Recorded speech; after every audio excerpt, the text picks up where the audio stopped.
Hello students आज हम कर रहे हैं क्लास नाइन्थ सोशल स्टडी का पेपर है एनुअल एग्ज़ाम 2026 का। इसका हमने सेक्शन ए जो हिस्ट्री है वो कर चुके हैं। आप वीडियोस देख लेना, सेक्शन ए आपको हिस्ट्री का मिल जाएगा। और सेक्शन बी भी हम कर चुके हैं, जो इसका है सेक्शन बी भी हमने इसका कंप्लीट कर रखा है। आज हम करेंगे इसका सेक्शन सी पॉलिटिकल साइंस। तो आज हमें करना है सेक्शन सी पॉलिटिकल साइंस का पेपर। हमें जो इस पर सेक्शन सी है, क्लास नाइन्थ का पेपर है, एसएसटी का एनुअल एग्ज़ाम 2026, जिसका हम करेंगे सेक्शन सी पॉलिटिकल साइंस, जैसे कि आप देख रहे हैं। चलिए बिना टाइम वेस्ट करें हम सेक्शन सी स्टार्ट करते हैं। तो first political science section C start कर रहे हैं क्लास 9 का। तो फर्स्ट क्वेश्चन है क्वेश्चन 20। सेक्शन सी में 20 क्वेश्चन से स्टार्ट करेंगे, इससे पहले हम कर चुके हैं। तो 20 क्वेश्चन में पूछा है, which of the following states has maximum Lok Sabha constituency. इनमें से कौन सी स्टेट ऐसी है जहाँ पे लोकसभा की सीटें सबसे ज़्यादा हैं। यानी अगर हमारे देश का प्राइम मिनिस्टर बनाना है तो उसके लिए क्या होता है, लोकसभा सीटों की वैल्यू होती है। तो लोकसभा सीट हर स्टेट की उसके जियोग्राफिकल एरिया के हिसाब से होती है। जो एरिया बड़ा, जिसके पास जितना बड़ा क्षेत्रफल होगा उसके हिसाब से उन्हें लोकसभा सीट मिलेगी। और उसमें पॉपुलेशन भी मैटर करती है। जैसे दिल्ली में लोकसभा सीट 7 है, ठीक है, क्योंकि दिल्ली का एरिया छोटा है एज़ कम्पेयर टू इनके। तो यहाँ पे बोला है कौन सी स्टेट में मैक्सिमम लोकसभा सीट है, तो इसका आंसर है उत्तर प्रदेश। उत्तर प्रदेश में सबसे ज़्यादा लोकसभा सीट हैं। क्लियर है। इसमें दोनों चीज़ देखी जाती हैं, एरिया यानी क्षेत्रफल, और उसके अलावा क्या देखा जाता है दूसरी चीज़ बेटा, दूसरी चीज़ पॉपुलेशन। नेक्स्ट है असर्शन रीजन है क्वेश्चन नंबर 21 में। तो पहले वाले का आंसर है ऑप्शन सी, बता दिया मैंने। क्वेश्चन 20 का आंसर है ऑप्शन सी, उत्तर प्रदेश। नेक्स्ट है 21 असर्शन रीजन। असर्शन है representative democracy is the most feasible form of democracy in modern time. तो पहले तो रिप्रेजेंटेटिव डेमोक्रेसी क्या होती है। रिप्रेजेंटेटिव डेमोक्रेसी वो डेमोक्रेसी है जो इंडिया में अब चल रही है। हर कोई सिटीजन जो है देश के सारे फैसलों में पार्टिसिपेट नहीं करता। तो हम क्या करते हैं, हम अपना वोट दे देते हैं अपने रिप्रेजेंटेटिव को, यानी अपने एमएलए को, अपने एमपी को हम वोट दे देते हैं। जो हमारे पार्षद हैं, जो विधायक हैं, उनको हम वोट देते हैं ताकि जो हमारे एरिया की प्रॉब्लम है, हमारे स्टेट की प्रॉब्लम है, हमारी कंट्री की प्रॉब्लम है, उन प्रॉब्लमों को वो हेड ऑफ जो स्टेट या नेशन होते हैं उनके आगे रख सकें। ठीक है। तो रिप्रेजेंटेटिव डेमोक्रेसी समझ आ गया। तो बोला representative democracy is most feasible, यानी आसान तरीका from democracy in modern time. तो ट्रू है, असर्शन इसका ट्रू है। और पीपल है, रीजन है people do not have the time and knowledge about all matter.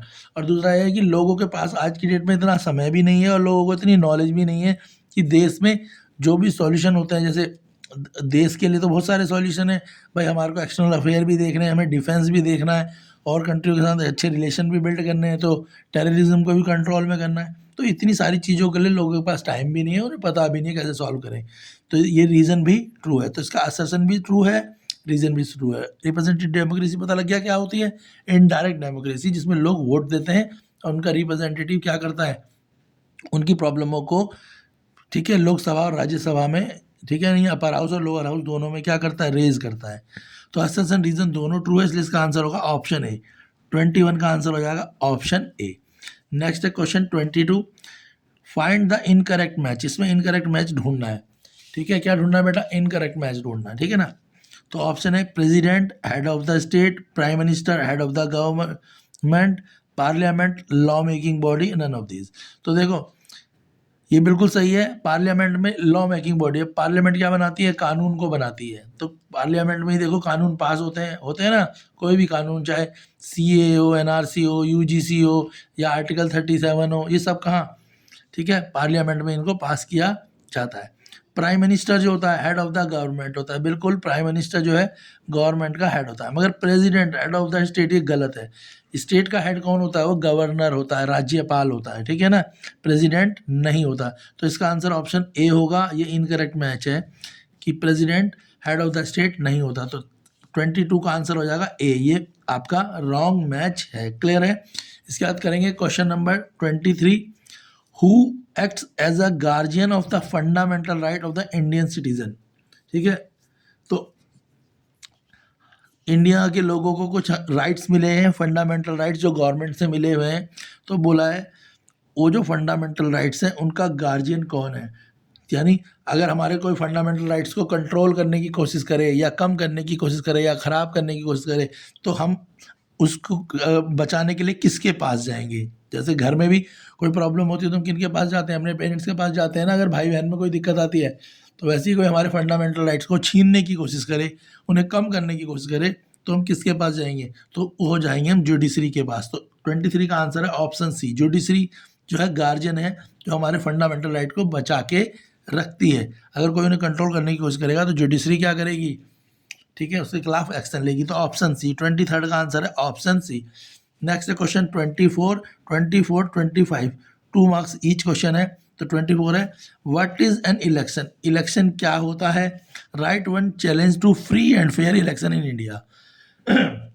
पहले तो पूछा इलेक्शन क्या होता है और बोला है ऐसी कौन सी जो चैलेंजेस है, कौन सी समस्याएं आती हैं जब इलेक्शन करवाना होता है इंडिया में।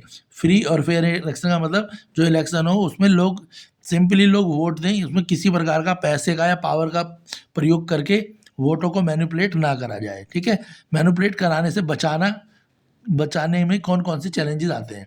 क्वेश्चन 25 है, what are the political institution, political institution क्या होता है, why do we need them, और पॉलिटिकल इंस्टीट्यूशन की हमें क्यों ज़रूरत है। और क्वेश्चन 26 है, व्हाट इज़ कॉन्स्टिट्यूशन, यानी संविधान क्या है, व्हाट इज़ इट्स नीड, हमें इसकी क्यों ज़रूरत है या क्या ज़रूरत है। Which country has the longest written constitution of the world, और पूरी दुनिया में सबसे बड़ा कॉन्स्टिट्यूशन किन का है। 24, 25, 26 तीनों ही क्वेश्चन 2 मार्क्स ईच है। चलिए अब इनके आंसर देख लेते हैं 24, 25 और 26 और समझ लेते हैं। क्वेश्चन नंबर 24 आपसे पूछा था, what is an election, one challenge to free and fair election. तो इलेक्शन क्या होता है और कौन सा एक चैलेंज है जो इलेक्शन को फ्री और फेयर कराने के लिए इंडिया के सामने है। ठीक है, या इंडिया में जो फ्री और फेयर इलेक्शन कराने में कौन सी प्रॉब्लम आती है। तो पहले तो इलेक्शन क्या है, a formal group of decision making process by which a population choose an individual to hold public office. तो पहले तो क्या है कि जो इलेक्शन होता है, इलेक्शन का पर्पज़ होता है एक ऐसा ग्रुप चूज़ करा जाए, मतलब ऐसे लोगों को चूज़ करा जाए जो डिसीजन मेकिंग कर सके। यानी जो भी हमारे पास ग्रुप में लोग होंगे वो कौन होंगे, वो मिनिस्टर्स होंगे, ठीक है, उसके अलावा कौन होंगे, कुछ एग्जीक्यूटिव्स हो सकते हैं, उसके अलावा कुछ जुडिशियल से हो सकते हैं, यानी जो कानून के जानकार होंगे, उन लोगों का एक ग्रुप बनाया जाए। यानी इलेक्शन जब होगा तो इलेक्शन होने के बाद क्या होता है, सरकार अपने मंत्री बनाती है ना, तो वो सब मंत्री कब बनेंगे, जब उनको वोट पड़ेगा। वोट के बाद जिसको जिस क्षेत्र की नॉलेज होती है उनका एक ग्रुप बनाया जाता है जो क्या करते हैं, पब्लिक ऑफिस यानी पब्लिक के इंटरेस्ट के हिसाब से काम करते हैं। तो इलेक्शन का मतलब है a formal group of decision making process by which population choose an individual to hold public office. Clear है। इसके बाद चैलेंज क्या है, the use of money and muscles power. Challenge India के में जब भी इलेक्शन होता है तो जो कुछ क्रिमिनल रिकॉर्ड वाले लोग होते हैं या कुछ पैसे वाले लोग होते हैं वो अपना पैसा यूज़ करते हैं, मतलब फ्री में लोगों को कपड़े बांटना, पैसे बांटना, शराब बांटना, जिससे कि क्या कर सकें, वो वोट को पा सकें। तो ऐसे लोगों को चुनाव लड़ने से रोकना, और कुछ जो क्रिमिनल टाइप लोग होते हैं जो लोगों को डरा के भी क्या करते हैं, वोट लेते हैं, उनको भी क्या करना, कैंडिडेट बनने से रोकना। ये दोनों काम जो है इलेक्शन कमीशन के लिए आगे एक चैलेंज होता है जिनको वो रोक के इलेक्शन को फ्री और फेयर कराती है। Next question 25, what are the political institution और why do we need them. Political institution क्या है और हमें उनकी ज़रूरत क्यों है। ठीक है, तो पहले तो political institution, arrangement made in the democracy to exercise the power of the government. ठीक है, तो जो पॉलिटिकल इंस्टीट्यूशन होते हैं बेसिकली ये क्या करते हैं, ये अरेंजमेंट करते हैं। किनका अरेंजमेंट करते हैं, पार्लियामेंट का, एग्जीक्यूटिव का और जुडिशरी का। ठीक है, और उनकी नॉलेज के हिसाब से और उनके एक्सपीरियंस के हिसाब से उनको क्या करते हैं, एक्सरसाइज करवाते हैं, यानी उनको काम दिया जाता है। ठीक है, तो पॉलिटिकल इंस्टीट्यूशन का काम क्या है, एक तो अरेंजमेंट करना डेमोक्रेसी के हिसाब से, यानी देश में डेमोक्रेसी है तो डेमोक्रेसी के हिसाब से किन लोगों को क्या काम दिया जाए ताकि उससे देश का भला हो सके। क्लियर है ना। और यहाँ पर सिंपल सी बात है, जो गवर्नमेंट बनती है तो हमेशा सबसे पहले किनका सोचा जाता है कि कौन से लोग इनमें आए, तो पार्लियामेंट, एग्जीक्यूटिव और जुडिशरी में बेस्ट लोगों को रखा जाता है जिनके पास नॉलेज भी होती है और एक्सपीरियंस भी होता है। और इनकी नीड क्यों है, तो we need them to ensure that task like taking policy decision, implementation them and resolving dispute are done in the systematic and fair manner। यानी जब भी कोई नई सरकार आती है तो देश के लिए कुछ नई चीज़ें लाती है, कुछ नए कानून लाती है, कुछ नए टैक्सेस लाती है और कुछ फ़ायदे वाली चीज़ें भी लाती है। तो ठीक है, वो सारे कानून, वो टैक्सेस या जो भी और भी पॉलिसीज़ हैं या एक्सटर्नल कंट्रीज़ के साथ कुछ अफेयर्स हैं उनको अच्छे करना, ये सारी चीज़ों को बिल्कुल सही तरीके से करा जाए और उसमें किसी भी के साथ भी कोई पक्षपात ना हो, इसीलिए हमारे को पॉलिटिकल इंस्टीट्यूशन की ज़रूरत होती है। क्लियर हो गया। अब क्वेश्चन नंबर 26 देखते हैं। क्वेश्चन नंबर 26 है, what is a constitution, it's need और लॉन्गेस्ट रिटन कॉन्स्टिट्यूशन। कॉन्स्टिट्यूशन क्या है, इसकी क्या ज़रूरत है और लॉन्गेस्ट कॉन्स्टिट्यूशन कौन सा है। तो पहले कॉन्स्टिट्यूशन देखो, the supreme law of country containing fundamental principles according to which a state is governed। यानी जो किसी कंट्री के लिए सबसे बड़ा लॉ हो, सुप्रीम लॉ हो, ठीक है, जिसमें कुछ फंडामेंटल प्रिंसिपल्स हों, ठीक है, और जिनको स्टेट जो है वो प्रोवाइड करा रहे हैं। यानी फंडामेंटल प्रिंसिपल्स कौन से होते हैं, जो हमारे को गवर्नमेंट के द्वारा प्रोवाइड होते हैं।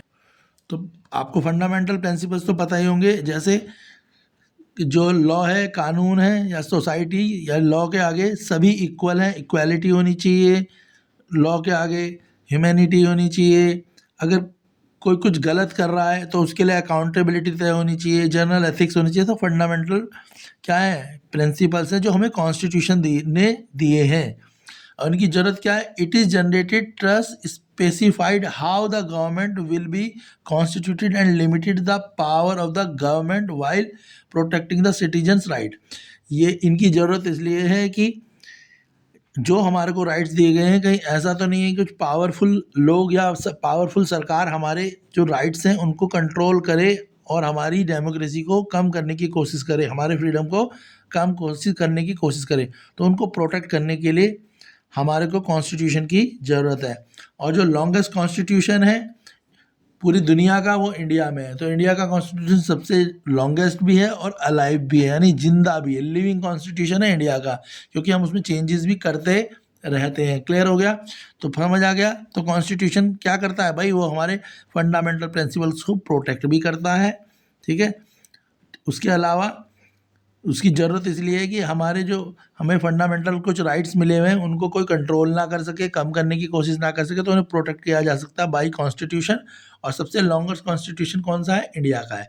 नेक्स्ट करते हैं क्वेश्चन नंबर 27।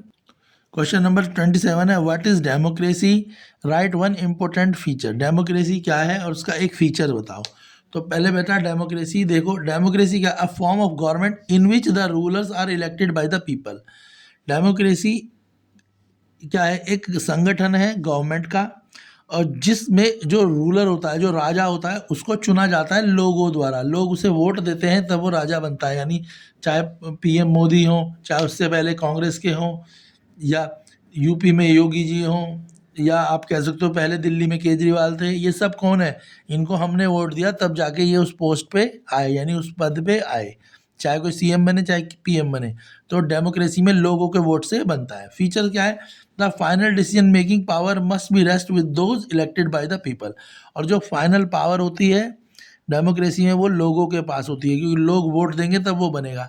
अगर कोई अच्छे से काम नहीं करेगा तो लोग अगली बार उसे वोट नहीं देंगे और 5 साल बाद उसे उसकी सीट से हटा दिया जाएगा। तो सबसे अंत में जो पावर है किसके पास है, लोगों के पास होती है। इसके बाद नेक्स्ट था, इसमें पूछा था रिपब्लिक को डिफाइन करना। भाई रिपब्लिक क्या होता है, a state in which supreme power is held by the people and their elected representative and which has an elected head rather than the monarch।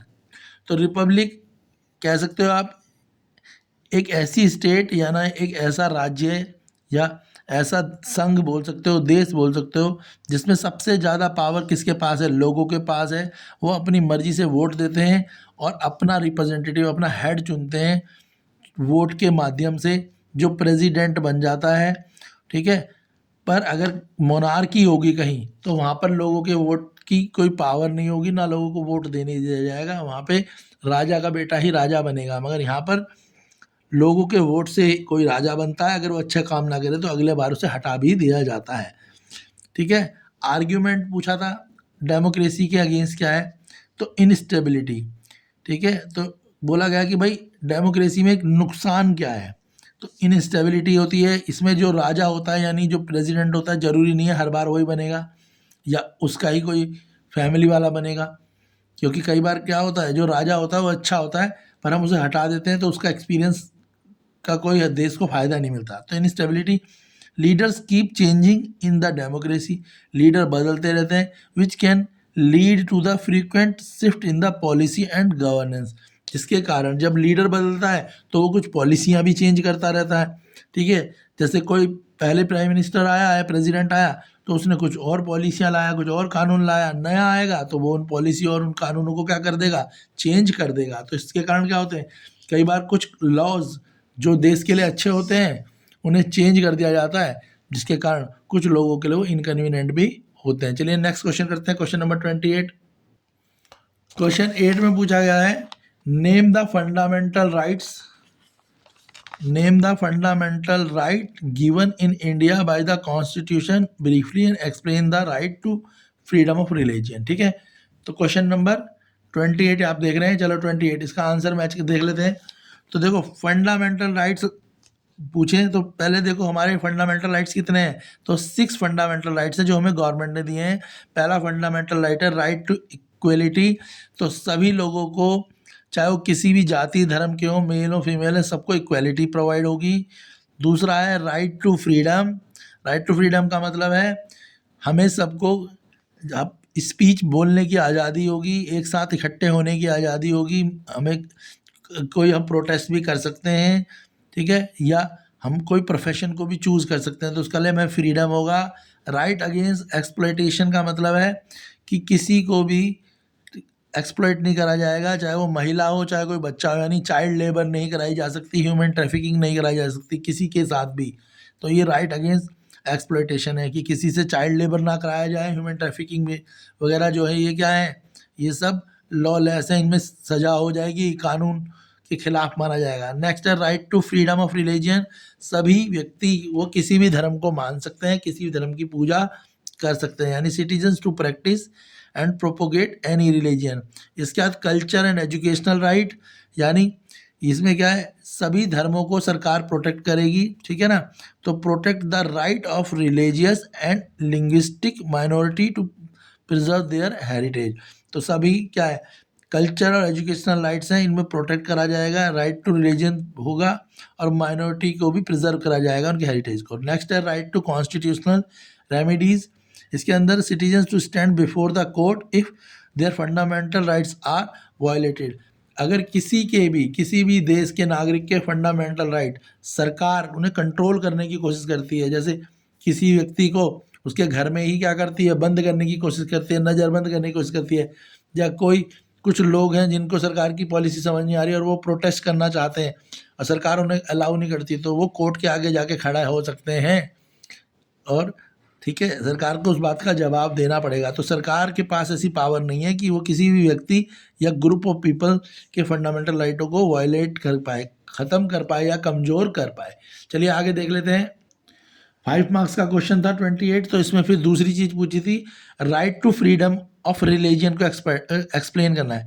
तो इसे देखो, India is a secular state, India एक secular country है, secular state है, यानी यहाँ पे किसी एक धर्म को सरकार प्रोटेक्ट नहीं करती, जबकि सभी धर्मों को सरकार कहती है कि अलाउ है। तो India is a secular state है, it does not have an official state religion, यानी इंडिया का कोई एक ऑफिशियल स्टेट धर्म नहीं है। Under this right every person has a right to profess practice propagate religion of their choice. कोई भी व्यक्ति किसी भी की भी पूजा कर सकता है, किसी भी धर्म को फॉलो कर सकता है। Religious group can manage their own affairs in matter of religion, जो रिलीजियस ग्रुप है वो अपने आप ही इनको चलाएंगे। No person can be compelled to pay taxes for the promotion of any specific religion, किसी भी धर्म को बड़ा करने के लिए यानी एक्सपेंड करने के लिए आप टैक्सेस नहीं लगा सकते। और no religious instruction shall be provided in any educational institution और wholly maintained out of the state fund. यानी किसी भी धर्म को आप किसी भी स्कूल में, कॉलेज वगैरह में नहीं चला सकते, और ना ही सरकार उस किसी एक स्पेसिफिक धर्म के लिए अपने फंड में से पैसा देगी, क्योंकि जो सरकार के पास फंड आता है वो लोगों का फंड होता है, और वो सभी जाति और धर्म के लोग होते हैं, किसी एक धर्म के नहीं होते, कि जो सरकार उस पैसे को किसी एक धर्म को पावरफुल बनाने में लगाए। इसके बाद करते हैं, इसी का ही और वाला क्वेश्चन है 28 का ही बी पार्ट, चलिए देख लेते हैं। 28 का बी पार्ट है, what are right, why are they essential in democracy, briefly explain the right of constitution remedy. तो 28 का बी, दो ऑप्शन है, 28A 28B, 5 marks each question है, कोई सा भी आप कर सकते हैं। तो अभी मैंने कर दिया है, अब इसका बी पार्ट भी कर लेते हैं। तो देख लो इसका, व्हाट आर राइट्स, तो राइट्स क्या, rights are reasonable claim of person recognized by the society and sanction by law, they are essential condition for the material and moral development of citizens. तो राइट क्या है, ये claim है जो लोगों को, यानी सभी लोगों को कुछ राइट्स दिए गए हैं, अगर उनके राइट्स को किसी तरीके से एक्सप्लॉइट कराया जाएगा तो उन्हें प्रोटेक्ट करने के लिए वो कहाँ जा सकते हैं, जुडिशरी के पास जा सकते हैं। Why are right essential in democracy, तो राइट क्यों जरूरी है, राइट्स अगर हमारे पास अधिकार होंगे तो हम अपने आप को प्रोटेक्ट कर पाएंगे, माइनॉरिटी भी अपने आप को प्रोटेक्ट कर पाएगी, और मेजॉरिटी भी, माइनॉरिटी का मतलब जो लोगों की संख्या देश में कम है वो भी अपने आप को प्रोटेक्ट कर पाएंगे, और जिनकी संख्या ज़्यादा है अगर उनके साथ भी कुछ गड़बड़ होती है तो वो भी अपने आप को प्रोटेक्ट कर पाएंगे। उसके अलावा check on government, prevent the government for becoming a dictatorial by the setting limit on its power. Government अगर किसी भी काम को ज़बरदस्ती करना चाहेगी तो उनको भी हम रोक सकते हैं अपने राइट्स के द्वारा और जुडिशरी की हेल्प से। नेक्स्ट है सिटीजन पार्टिसिपेशन। उसके अलावा citizens can express their opinion and participate in the political process safely. Citizen इसमें पार्टिसिपेट भी करेंगे और क्या करेंगे, अब सेफली पार्टिसिपेट कर सकते हैं। और इक्वलिटी, उसके अलावा राइट्स के कारण क्या होगा, सभी लोगों को इक्वलिटी मिलेगी और सभी लोग देश में और समाज में डिग्निटी के साथ रह पाएंगे। इसी का ही दूसरा पार्ट था राइट टू कॉन्स्टिट्यूशन। तो B.R. अम्बेडकर ने राइट टू कॉन्स्टिट्यूशन दिया था। उन्होंने बोला था कि कॉन्स्टिट्यूशन क्या है, ये heart and soul of the constitution, तो इट इज़ अ, ठीक है, guarantor right because it make the other 5 rights effective. तो B.R. अम्बेडकर ने बोला citizens feel that any of their fundamental rights have been violated by the state, they can move the high court and supreme court directly. तो जो हमारे को constitution का right मिला है, राइट टू कॉन्स्टिट्यूशन, अगर हमें लगता है कि हमारी स्टेट यानी हमारे मुख्यमंत्री, हमारे विधायक, हमारे निगम पार्षद हमारे साथ कुछ गलत कर रहे हैं तो हम उसके खिलाफ सुप्रीम कोर्ट और हाई कोर्ट में जा सकते हैं। और उसके अलावा next, court can issue the direction और order to restore the rights. और जो कोर्ट है वो डिसाइड करेगी और फिर हमारे राइट्स को वो प्रोटेक्ट करने में हमारी हेल्प करेगी। हमने सेक्शन बी कर लिया है, सेक्शन सी कर लिया है, अब हम सेक्शन डी करेंगे। सेक्शन डी है आपका इकोनॉमिक्स का, ठीक है। तो सेक्शन डी की वीडियो भी आपको जल्दी प्रोवाइड हो जाएगी। वीडियो को लाइक करें, शेयर करें, ताकि हम जल्दी से आपके लिए सेक्शन डी इकोनॉमिक्स की भी वीडियो रेडी करके आपको दे दें, जो आपके एग्ज़ाम में आपके लिए काफ़ी हेल्पफुल होगी। बाकी और सब्जेक्टों की, मैथ साइंस की वीडियोज़, इंग्लिश की वीडियोज़ भी आपको चैनल पर मिल जाएंगी। क्लास 9 हमारे चैनल पे मैक्सिमम आपको एग्ज़ाम प्रिपरेशन से रिलेटेड ही वीडियो मिलेंगी, जो मोस्ट इम्पोर्टेंट क्वेश्चंस होते हैं। तो हम सारे ही पेपर सॉल्व करते हैं। तो वीडियोज़ को लाइक करें, शेयर करें, चैनल को लाइक करें, सब्सक्राइब करें।